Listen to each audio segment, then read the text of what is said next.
Bonjour à tous. Donc aujourd'hui, moi je vais vous présenter le PNDS sclérodermie systémique. Alors je vous rassure, je vais commencer par une première partie où on va revoir la définition du PNDS et puis dans un second temps, je vous expliquerai les nouveautés et les points forts du nouveau PNDS publié l'année dernière. Je ne sais pas si dans la salle vous savez tous ce qu'est un PNDS. Voilà. Donc PNDS, c'est les initiales de Protocole national de diagnostic et de soins.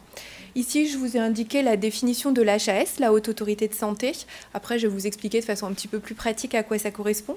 Mais pour l'HAS, un PNDS, c'est pour expliquer aux professionnels de santé quel est le parcours de soins d'un patient atteint d'une certaine maladie rare, afin que les PNDS, ça se passe en France, afin que sur tout le territoire français, tous les patients atteints d'une maladie rare soient pris en charge de façon homogène et harmonieuse.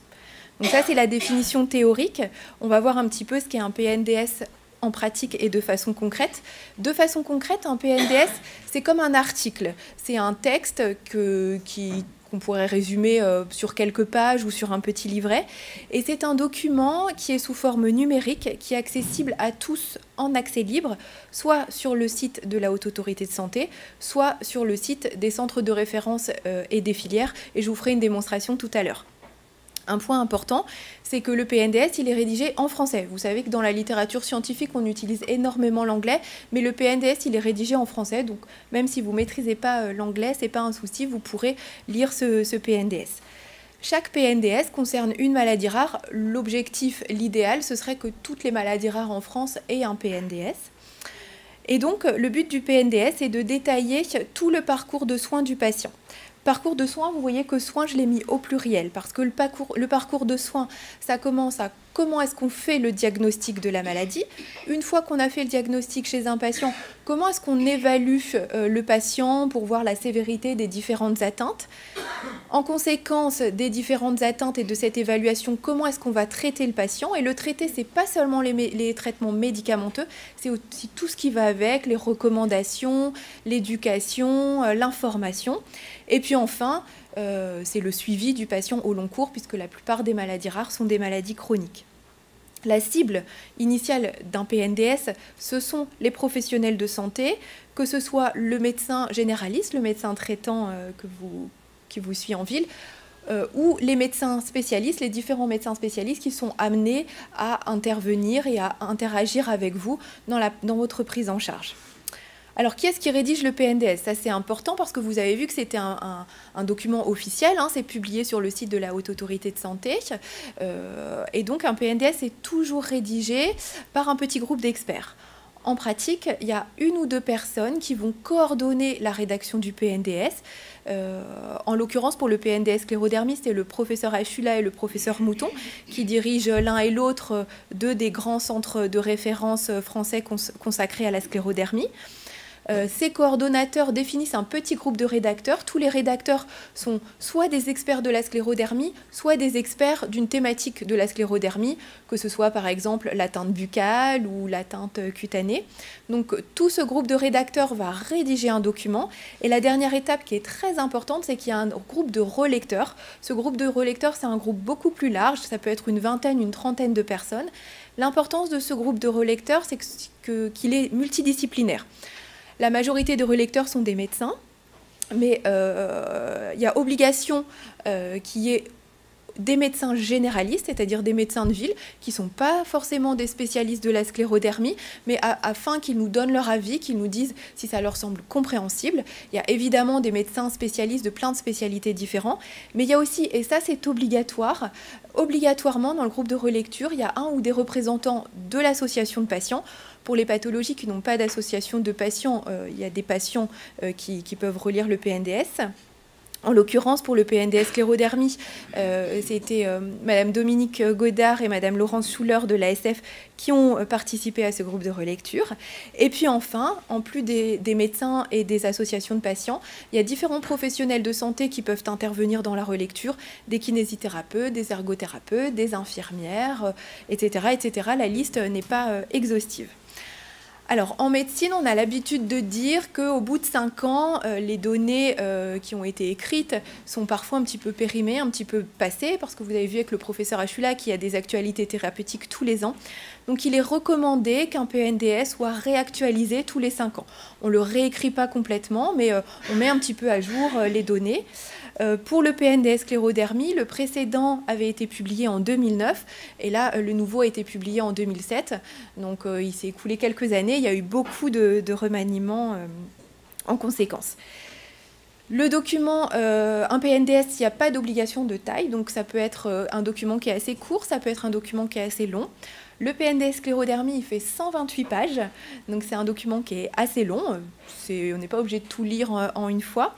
Mais ce qui est important à savoir, surtout pour vous qui êtes patient, c'est que tout PNDS commence par une synthèse de 2-3 pages qui est destinée aux médecins traitants, donc qui est accessible aux patients, qui est en fait un résumé de tout le PNDS.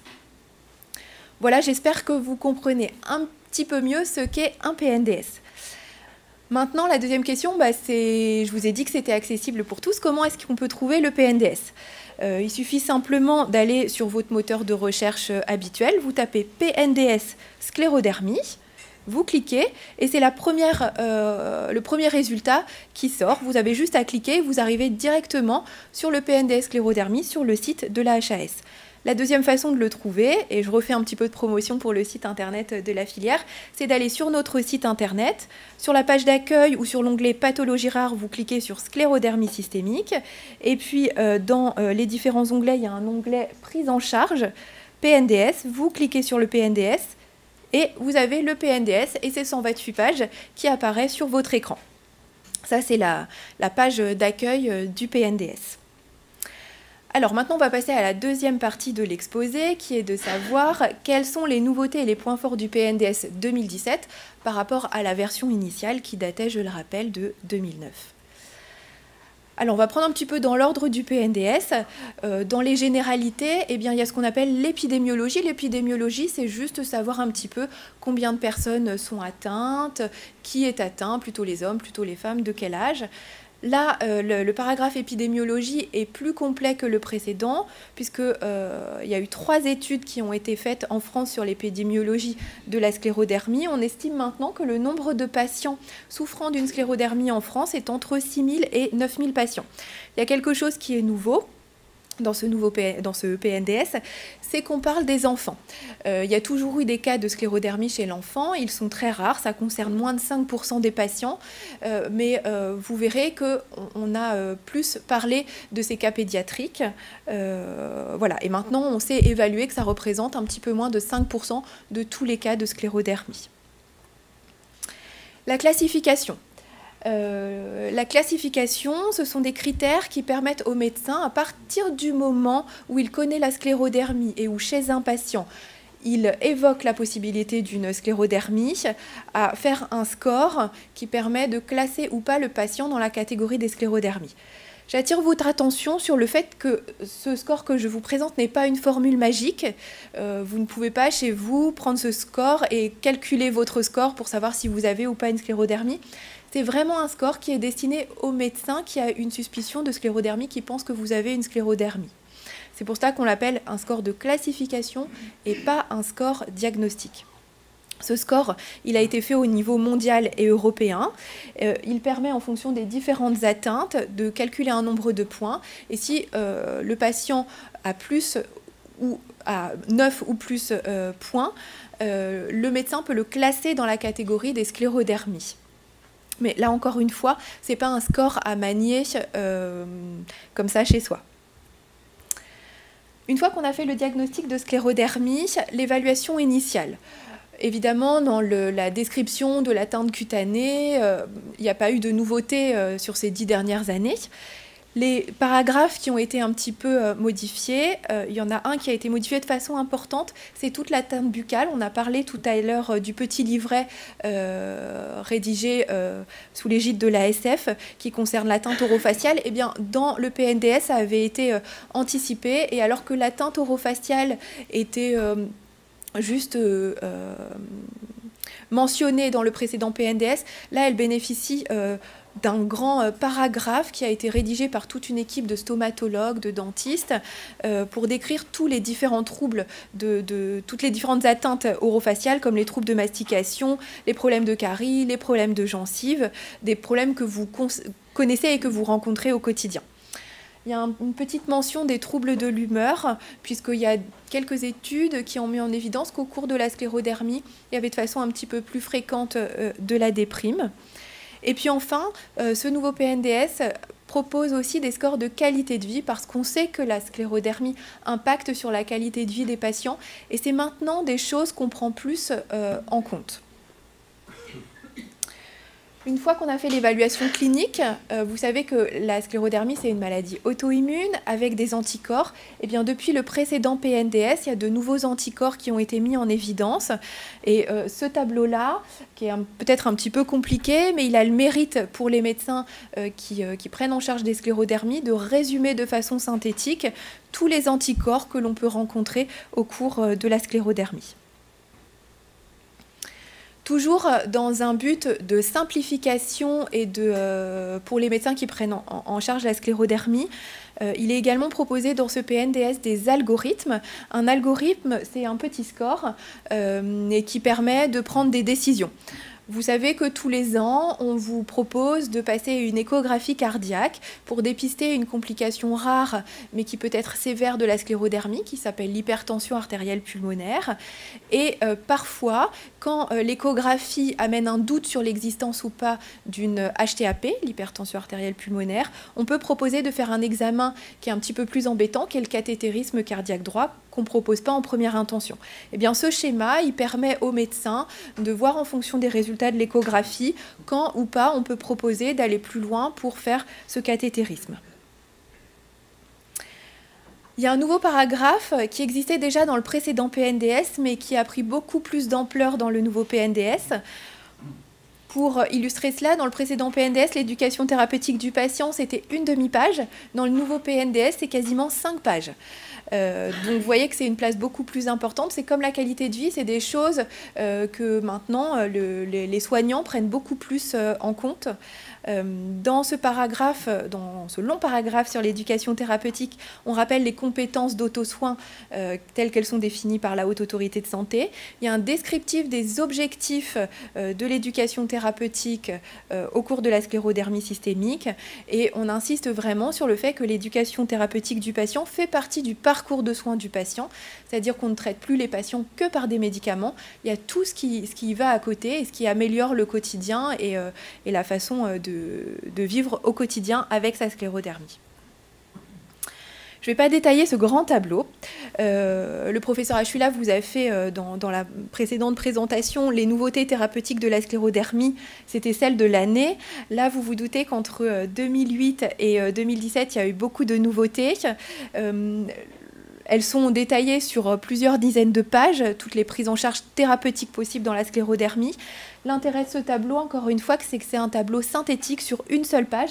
Chacun des carrés, des encadrés, concerne un organe, et avec un petit résumé point par point des différents traitements possibles qu'on peut proposer. Ensuite, il y a des chapitres qui n'existaient quasiment pas précédemment et qui ont été créés pour ce PNDS. Il y a tout un chapitre sur la rééducation et la réadaptation fonctionnelle. Là encore, ça a été rédigé par des experts, donc des médecins rééducateurs fonctionnels, des ergothérapeutes, des gens qui sont habitués à rencontrer des patients sclérodermiques. Il y a tout un chapitre également sur la grossesse. D'ailleurs, la grossesse, c'est un terme un petit peu réducteur, puisqu'on y parle de la sexualité, de la fertilité, de la consultation préconceptionnelle. C'est la consultation qu'on propose avant de prendre la décision de mettre en route une grossesse chez les femmes qui le souhaitent. Et puis, à partir du moment où une grossesse est débutée, il y est décrit le suivi de la grossesse, les modalités de l'accouchement, ce qui est possible, ce qui n'est pas possible. Et on va jusqu'à l'allaitement pour vraiment couvrir toute cette période un peu particulière. Et comme je vous le disais un petit peu plus avant, il y a également un nouveau paragraphe qui a été rédigé qui concerne la sclérodermie de l'enfant. Bien sûr, c'est des cas rares au sein d'une maladie rare, mais c'est le but des PNDS, c'est d'essayer d'envisager les différents cas. Donc, ce qui est important pour nos confrères pédiatres qui peuvent être amenés à rencontrer une sclérodermie, c'est qu'il existe certaines maladies génétiques qui se manifestent dès l'enfance, qui peuvent donner un tableau clinique qui ressemble à la sclérodermie. Donc, un des messages qui est passé aux pédiatres, c'est d'envisager comme diagnostic différentiel d'une sclérodermie ces maladies génétiques rarissimes. À la fin du PNDS, il y a ce qu'on appelle des annexes. Ce sont des documents qui sont annexés au PNDS. Là encore, il a été essayé de faire des fiches synthétiques. Il y en a à peu près une petite dizaine d'annexes. Celle que dont j'ai voulu vous parler aujourd'hui, c'est indication et contre-indication de l'autogreffe de cellules souches au cours de la sclérodermie. Il y a une deuxième fiche sur les contre-indications à la transplantation pulmonaire et ou cardiaque au cours de la sclérodermie. Et puis il y a deux fiches qui peuvent être très pratiques au quotidien. La première fiche concerne les anesthésies et la prise en charge en anesthésie ou en réanimation des patients sclérodermiques. Vous pouvez tous être amenés à avoir besoin d'une anesthésie, que ce soit pour une opération totalement banale comme l'appendicite ou autre. Et puis il y a une deuxième fiche où, pareil, vous pouvez tous y être confrontés. C'est la fiche urgence, c'est-à-dire si vous vous présentez aux urgences, une fiche qui peut être accessible facilement à l'urgentiste pour savoir ce qu'on peut faire, ce qu'on ne peut pas faire quand on a un patient sclérodermique qui est aux urgences. Et j'en profite pour vous signaler que très prochainement, la filière va éditer des petites cartes qu'on appelle des cartes d'urgence qu'on vous distribuera, que vous pourrez avoir dans votre portefeuille pour présenter aux urgentistes quand vous serez amené à vous présenter aux urgences, que ce soit dans le cadre de la sclérodermie ou dans le cadre de tout à fait autre chose. Vous pouvez imaginer que vous fassiez une fracture ou une entorse de cheville. Ça peut être utile pour vous et pour l'urgentiste qui vous prendra en charge. En conclusion, pour ce PNDS, je voudrais rappeler que c'est un document numérique qui est fiable, qui est accessible à tous. Vous pouvez en parler à votre médecin traitant. Vous savez qu'il existe des milliers de maladies rares. Le médecin traitant ne peut pas toutes les connaître, mais votre médecin traitant à vous, qui est confronté avec vous à la sclérodermie, il peut être intéressé à avoir connaissance de ce document. Et puis l'actualisation de 2017, pour moi, elle a permis de prendre en compte les nouvelles molécules, les prises en charge non médicamenteuses comme l'éducation thérapeutique du patient, tout ce qui concerne l'atteinte bucco-dentaire, la grossesse, et puis enfin, en annexe, les fiches situation, la greffe, l'autogreffe, l'anesthésie, et puis la consultation aux urgences. Je vous remercie.